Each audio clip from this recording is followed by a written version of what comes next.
ओम देवी प्रपन्नाति हरे प्रसीद प्रसीद मातर जगतोऽखिलस्य प्रसीद विश्वेश्वरी पाहि विश्वं त्वमेश्वरी देवी चराचरस्य शरणागत दीनार्थ परित्राण परायणे सर्वस्यार्थ हरे देवी नारायणी नमोस्तुते। नमस्कार, स्वागत है आपका आचार्य वाणी में। मैं आचार्य विक्रमादित्य आपके साथ हूं और आज हम जो उपस्थित हैं वृश्चिक राशि वालों के लिए ये बताने जा रहे हैं कि उनके लिए नवंबर का महीना क्या कुछ लेके आया है। 4 तारीख को सप्तमी तिथि शनिवार का अवसर और ग्रहों का परिवर्तन का योग बन रहा है। दो ग्रह चंद्रमा परिवर्तन की तरफ जाएंगे और शनि भी मार्गी हो जाएंगे आपकी राशि के अनुसार से। चंद्रमा का परिवर्तन आपके लिए बड़ा कल्याणकारी रहेगा, भाग्य उदय करने के योग बना सकता है। धर्म में आपकी आस्था सुंदर तरीके से जाग सकती है। सज्जनता से आप कार्य करते दिखाई दे रहे हैं, लेकिन दुर्जनों से सावधान रहने का भी साथ साथ आपको हम निर्देश दे रहे हैं। गलत लोगों से बचने का प्रयास कीजिए। शनि मार्गी होने जा रहे हैं। रात दोपहर को करीब 12:30 के आसपास शनि मार्गी हो जाएंगे। ये आपके लिए बहुत कल्याणकारी योग बनाएंगे। सुख की तरफ, अच्छी तरफ आगे बढ़ने के सुंदर अवसर प्राप्त हो सकते हैं। लेकिन शनि की दृष्टि जो है वो दशम भाव पे पड़ रही है। अलग से वीडियो बनाएंगे, पूरा बताएंगे आपको कि क्या कुछ शनि अच्छा है, कहाँ खराब है, किन मामलों में अच्छा रहेगा, वो सब बातें आप समझ लीजिएगा। लेकिन ऐसे में इस दिन उपाय जरूर करें शनि को प्रसन्न करने का। शनि के उपाय के निमित्त सबसे अच्छा है कि हनुमान जी के मंदिर में जाकर एक दिया प्रज्वलित कर दीजिए। हनुमान जी को पीपल के पत्तों की माला अर्पित कर दीजिए। ये सारे उपाय कर कर सुंदर तरीके से लाभ ले सकते हैं आप।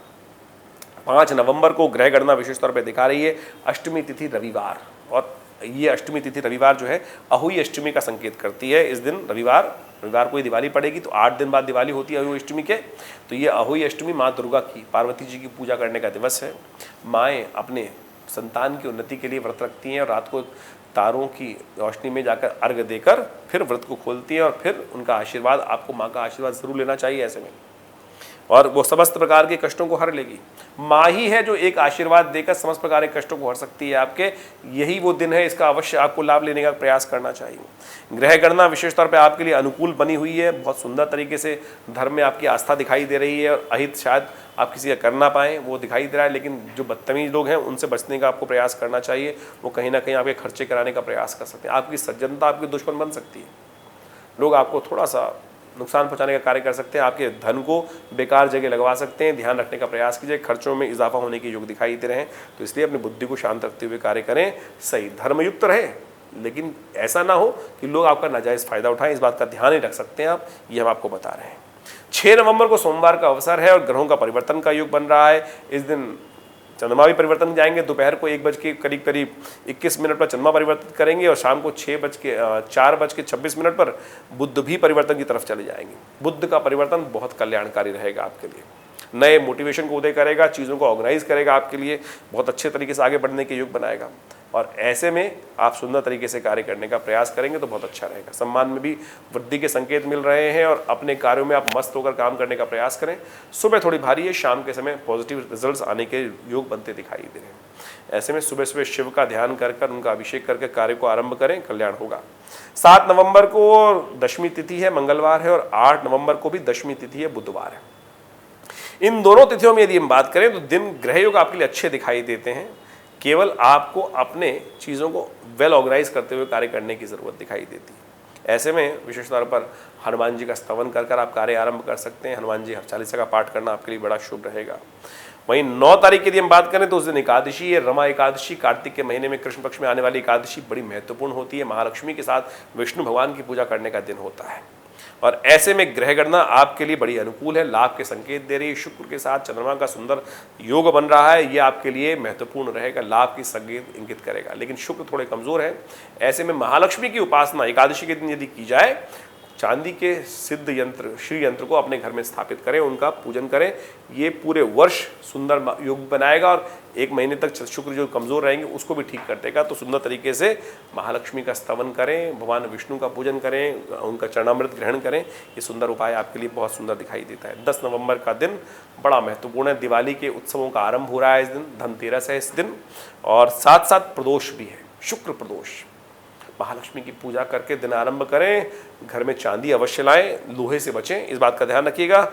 वृश्चिक राशि वालों, लोहे का कहीं घर में लाना आपके लिए शुभ नहीं होगा। चांदी लाएं, सोना लाएं, सुंदर चीज़ें घर में लाने का प्रयास करें। द्वादशी का सुंदर योग है, गोवत्स द्वादशी है, फिर त्रयोदशी का आगमन हो गया है। तो धनतेरस, महालक्ष्मी का पूजन और विशेष तौर पर धन्वंतरी भगवान का पूजन, यमराज के निमित्त एक दीप दान किया जाता है। उसका प्रोसेस हम आपको बताने जा रहे हैं, वो कर लेंगे ना तो कहा जाता है कि 1 वर्ष तक पूरे परिवार की अपमृत्यु नहीं होगी, यानी कहीं भी अपमान नहीं होगा, कोई आपको नज़र टोटका इत्यादि किसी ऐसा रक्षा कवच बन जाएगा। वो दिव्य उपाय है, उसको कर कर आप लाभ ले सकते हैं।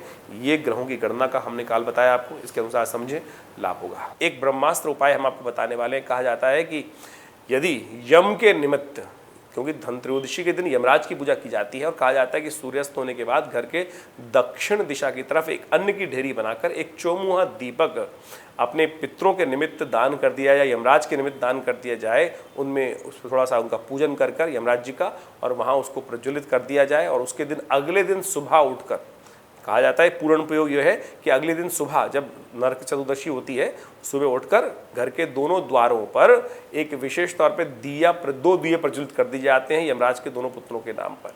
ये पूर्ण उपाय हुआ। और उससे पहले क्या करना चाहिए, कहा जाता है कि अपामार्ग का पेड़ लेकर रात को उखाड़ के रख लीजिए और अपने सिर पे से वार कर उसको बाहर डाल देना चाहिए। उससे पहले विशेष तौर पे तेल के द्वारा, कहा जाता है कि तेल, जो तिल का तेल है उसके द्वारा पूरे शरीर पर मर्दन कर कर फिर स्नान कर कर और फिर ये प्रक्रिया की जाए। और फिर घर के मुख्य द्वार पर जाकर सूर्य उदय होने से पहले यदि 2 दीपक प्रज्वलित कर दी जाए दोनों द्वार, घर के मुख्य द्वार के दोनों तरफ, तो कहा जाता है कि 1 वर्ष तक अपमृत्यु के योग नहीं बनते। तो आप सुंदर तरीके से इस उपाय को करने का प्रयास करें। दिवाली आने वाली है और उसके बारे में पूर्ण विधि के अनुसार से हम आपको बताएंगे कैसा रहेगा ग्रहों का योग। तो अभी इन उपायों को करें। इसके अलावा कोई भी प्रश्न मन में चल रहा हो तो चिंता ना करें, आप हमसे उसका निवारण पूछ सकते हैं और कष्टों दूर करने का सुंदर योग बना सकते हैं। धन्यवाद, नमस्कार।